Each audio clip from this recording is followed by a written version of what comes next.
ഒരു ഇനി വെറും 5 നാൾ മാത്രമേ ഉള്ളൂ പോളിംഗ് ബൂത്തിലേക്ക്. ഒരു ട്രെൻഡ് ഉരുത്തിരിയുന്നുണ്ടോ? അടിയൊഴുക്കുകളുണ്ടോ? എന്താണ് വിലയിരുത്തൽ? ശ്യാമിലി, ഒരാഴ്ച മുമ്പ് പുറപ്പെട്ട നമ്മുടെ യാത്ര ഇപ്പോൾ തിരുവനന്തപുരത്തു നിന്ന് പുറപ്പെട്ട യാത്ര കോഴിക്കോട്ട് എത്തി നിൽക്കുകയാണ്. ഈ യാത്രയുടെ തുടക്കഘട്ടത്തിൽ നമുക്ക് വിസിബിളായിട്ട് അങ്ങനെ ഒരു ട്രെൻഡ് കാണാനുണ്ടായിരുന്നില്ല എന്ന് മാത്രമല്ല, ഇപ്പോൾ കാണുന്നുണ്ട് എന്നല്ല, ഞാനത് പറഞ്ഞു വരാം. അതായത് ആദ്യഘട്ടത്തിൽ ഒരു നിസ്സംഗത പൊതുവെ വോട്ടർമാരുടെ ഇടയിൽ നമ്മൾ ശ്രദ്ധിച്ചിരുന്നു.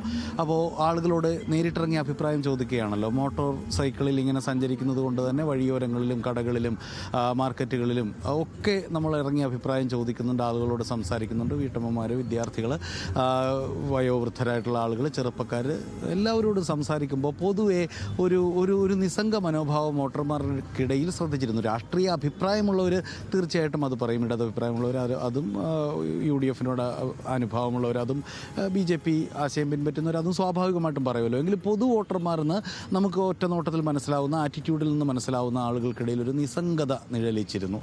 പക്ഷേ അത് ആർക്കനുകൂലമായിട്ടാവാം ആ ഒരു പക്ഷേ നിസ്സംഗ വോട്ടുകൾ, ഒരുപക്ഷെ ഇനിയും തീരുമാനമെടുത്തിട്ടില്ലാത്ത വോട്ടുകൾ എന്ന് നമുക്ക് ഒരു പിടി കിട്ടുന്നുണ്ടായിരുന്നില്ല.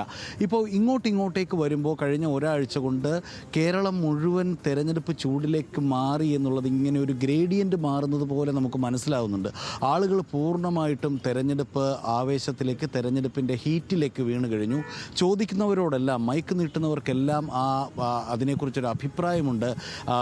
എല്ലാവരും അത് തുറന്നു പറയുന്നില്ലെങ്കിൽ പോലും വിസിബിളായി നമുക്ക് മനസ്സിലായ ഒരു കാര്യം എന്താണെന്ന് ചോദിച്ചാൽ, ഈ ഒരു ഭരണവിരുദ്ധ വികാരം എന്ന് പറയുന്ന തരത്തിൽ ഒരു വലിയ വികാരം ഏതായാലും ഇപ്പോഴത്തെ നിലവിലെ സർക്കാരിനെതിരെ നിലനിൽക്കുന്നില്ല എന്നാണ് ആളുകളോട് സംസാരിക്കുമ്പോൾ നമുക്കുണ്ടാകുന്ന ഒരു തോന്നൽ. സ്വാഭാവികമായിട്ടും എതിരഭിപ്രായമുള്ളവർ, മടുത്തു എന്ന് പറയുന്നവരൊക്കെ ധാരാളം പേരുണ്ടെങ്കിൽ പോലും സാധാരണ മുൻ തെരഞ്ഞെടുപ്പുകളൊക്കെ റിപ്പോർട്ട് ചെയ്യുന്ന സമയത്ത് ഒരുപക്ഷെ ഒരു ആൻറ്റി ഇൻകംബൻസി വളരെ വിസിബിളായിട്ട് ഏതായാലും അങ്ങനെ കാണാനില്ല. എതിരഭിപ്രായമുള്ളവർ ധാരാളം പേരുണ്ട്, മാറണമെന്ന് ആഗ്രഹമുള്ളവരുണ്ട്.